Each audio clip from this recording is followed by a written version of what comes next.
Why is your hydrographic stretching? Let's find out.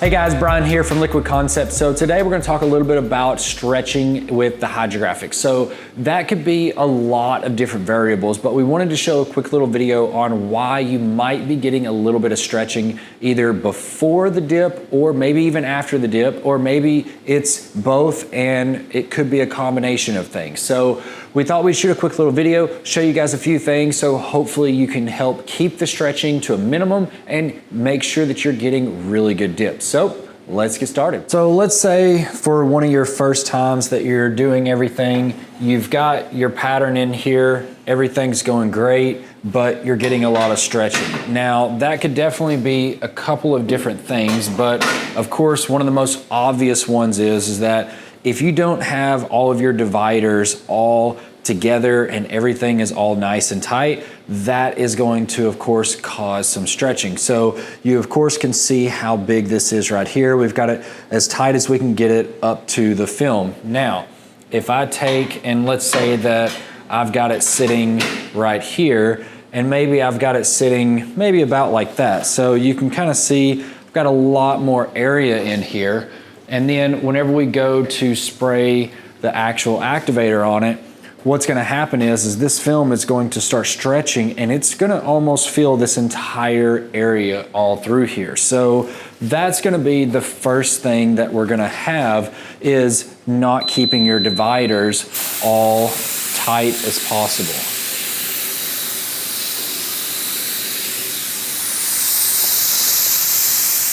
Now, this stretch is what I would consider somewhat minimal, but let's say that we even didn't have dividers or something like that, then now I've already stretched this quite a bit already.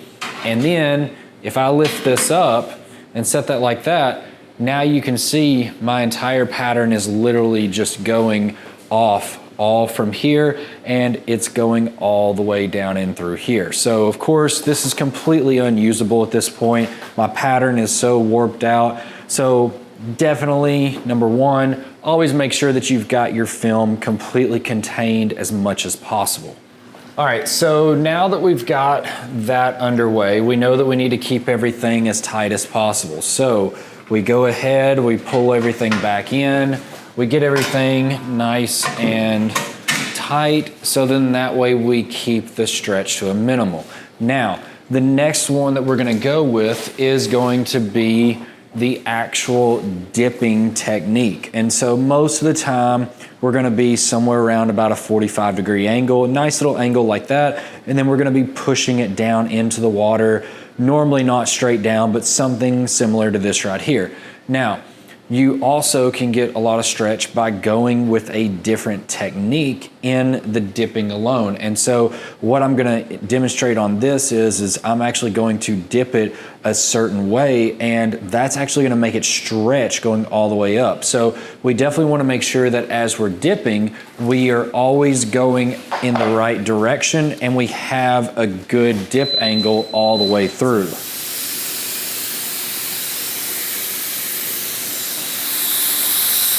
So we've got our part like this.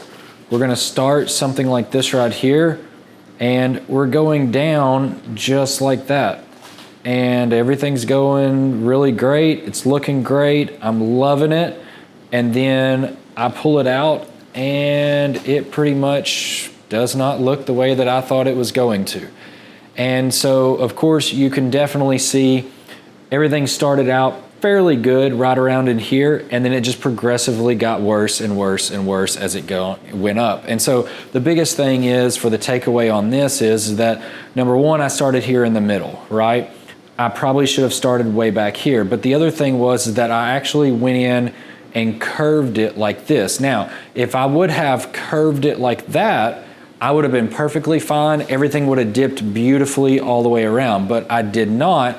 I actually just curved it, and I did not move this hand going forward. So, which means that as I went down, you can clearly see I'm going down into it, but then as it's going down into the water, that film is just pulling itself into it, and it's creating all of this stretch going up into here. So that's the other reason why you would get a lot of stretch, is because your dip angle or your technique is off by a little bit, or in this case, a lot. So another thing that we're gonna have is mainly gonna be more on probably the larger films that you're doing. And so, of course, you can see here I've got a very large film that I'm doing. Maybe I'm doing a four-wheeler piece or a big trim piece, maybe even a wheel, it doesn't really matter.